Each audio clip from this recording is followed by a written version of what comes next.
Welcome back to my channel, guys. It's me, Irvin, and I'm going to talk about an anime that I actually finally decided to watch, and it's going to be on Attack on Titan.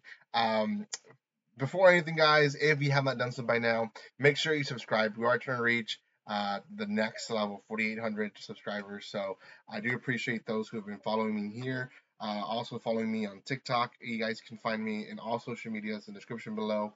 You can also buy cheap anime and manga. Gosh, it's been a long day. So make sure you guys give some love to that as well. Now, let's go back to the topic. Uh, it, it's been known if you've watched my videos, there's certain animes that I just have not watched, and there's reasons why I don't like certain animes, and I just have not given a chance to the animes. One of them was Hunter x Hunter, which I started watching last year, and I really liked. Another one that was in that list was because it was so long. 3 years ago, I started watching One Piece, and now I'm in episode 960 something. Um, and there's others in the list. There's Swords Art Swords Online. Swords Art Online, which I just won't give a chance because I didn't like the twists and the storyline in the first season. It made me uncomfortable. I did not like it. I felt too forced. Um, and it didn't it wasn't for me. Attack on Titan was also on that list, and it is not anymore, thankfully, but was on that list. And the reason that I didn't watch Attack on Titan for a long while, is because I actually did at one point sat down and watch, I believe, the first 2 or 3 episodes. Now, they're very intense episodes. I'll give them that because now that I watched them again, I they were pretty intense. But when I watched them, I guess I was not paying attention or something, but I remember them being slow and not going anywhere and not giving us enough story. And maybe I needed to maybe mature as a viewer, or I just simply did not get it from the get go. So um, I'm here now accepting that I probably was wrong. um, and yeah, anyways, I think this definitely is a series that needs to be considered. I did watch the entire first season, which I believe is about 25 episodes and not 26.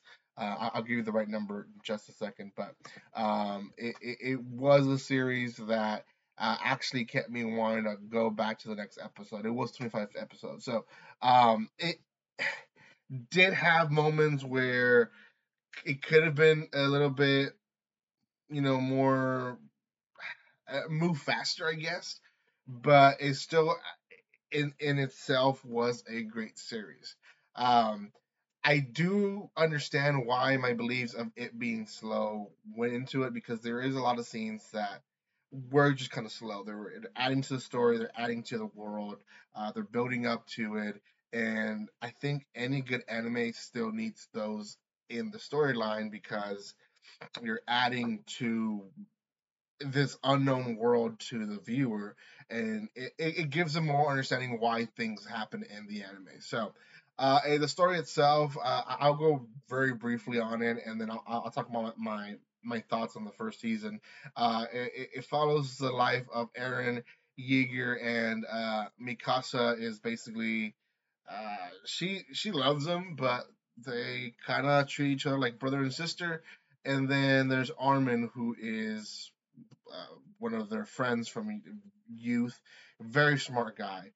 So all three of them are essentially going through these different stages of life, and at the beginning they're young, they lose family, they lose their whole homes, and they end up in a second part of castle, the world. I don't even know how to explain it. It's a piece of land that divided into 3 parts, and each part has a wall. And these titans went through the first wall, which were where they lived, so they had to go into the second part of the world, uh, of of their little world, essentially. Now, a lot of things happen, and a lot of people basically are. very against Titans. So when Aaron finds out that he can actually transform into a Titan, which by the way, spoiler, um, it kind of throws a wrench to the whole story. And this I think happens like in episode 5 or 6. It's very fairly early on in the series, and then from there it just kind of goes into can Aaron be a can Aaron help the the humans, or is he more of a threat to the humans? And I will say you meet so many characters that are dying off left and right. It's just it's crazy.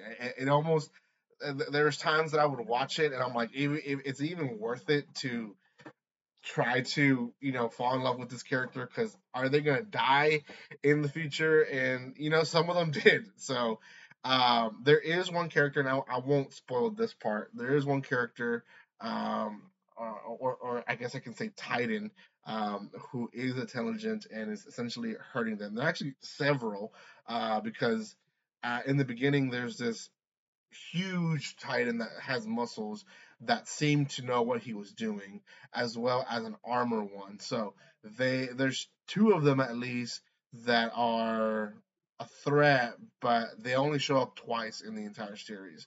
There's another one who is also shows up quite a bit, and that's where the story kind of focuses on. Who is this person? Is it a person like Aaron, or is it actually just a Titan?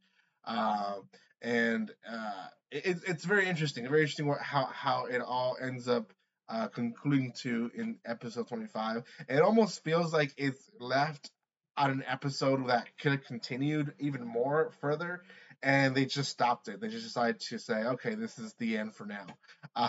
And it was an awkward stop, to be honest.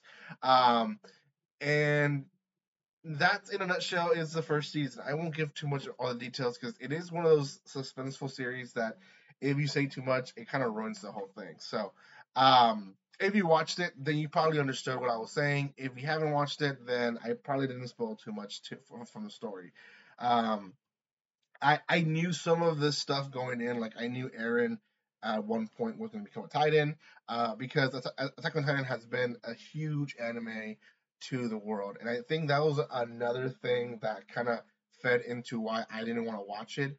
Is that so many people have Attack on Titan on like their their top tier list, and it's like the anime to watch, and a lot of people really love it, which I understand. I understand why people would love it so much, but at the same time, as a person who has decided not to watch it, um, trying to go into that was a big commitment, because now I have friends and I have people that I talk to that don't even watch anime that have at least watched Attack on Titan, and they have high respects for it. They love it, and if I don't love it, I kind of feel like I'm gonna be pressured to loving it, and I just don't want that. I don't want to be pressured to like something just because everyone else likes it. So that was another thing why I just didn't from the get go watch Attack on Titan like so many other animes, because I did come into basically a world that loved Attack on Titan already.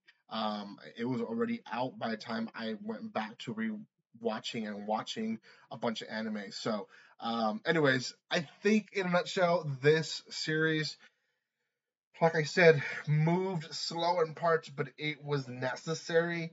I did not like how it ended. I almost started the next season thinking that it was still season one. Now I don't know how it was released. If it was just continuous, kind of like a Black Clover, where it was very much continuous for 2 years or 3 years, or if it was something where they just stopped there and then people had to wait, a whole year or two for the next part, which was it was a huge cliffhanger, but so many unanswered questions. It just seemed like they said, okay, this is 25 episodes, that's enough. We'll continue in a year, right? And it just I felt awkward to me. So, yeah, that's the best critics that I can give. At least the worst thing that I can say about it, other than there were some characters that I wish we could have gotten more story from, and we didn't. And I understand why we didn't. Because there's a lot of other characters that we got story from, or their background, or why they think certain ways, and they got a lot of speaking time, and we learned to love them. And the reason that was it was because they were wanting us to fall in love with them, so they can then kill them off, and us feel like, oh no, they died. Whereas our main characters, we get some story from them. We do, because we do get some background story how they meet, and well, at least some of them, but not everyone. Um, but at the same time, a lot of things from the main characters are not given, and I understand that they're hiding stuff, or they're preparing us to reveal stuff of their past that will explain further why they are how they are, or what they're hiding, right?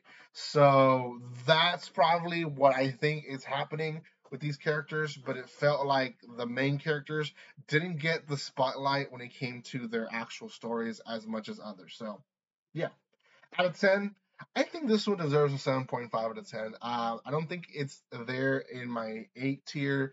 I don't think it it's there in my 9 tier. My 9 tier is my top tier, right? I don't think I've ever given a 10 on any anime, to be honest.